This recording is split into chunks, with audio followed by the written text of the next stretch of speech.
It was obvious that the Lakers would have to foul one of Boston's players in order to get the ball back. And they chose to foul Bill Russell.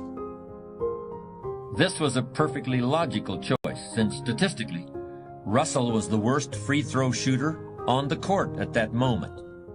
If he missed the shot, the Lakers would probably get the ball back, and they'd still have enough time to try to win the game.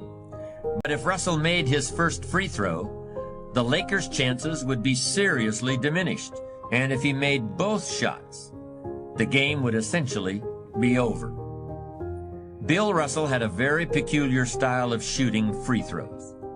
Today, no self-respecting basketball player anywhere in America would attempt it. Aside from the question of whether it's an effective way to shoot a basket, it just looked too ridiculous. Whenever he had to shoot a free throw, the 6'11" Russell would start off holding the ball in both hands about waist high. Then he'd squat down, and as he straightened up, he'd let go of the ball.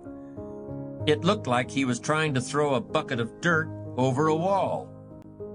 But regardless of how he looked, as soon as Bill Russell was fouled, he knew the Celtics were going to win the game. He was absolutely certain of it. Because in a situation like this, statistics and percentages mean nothing.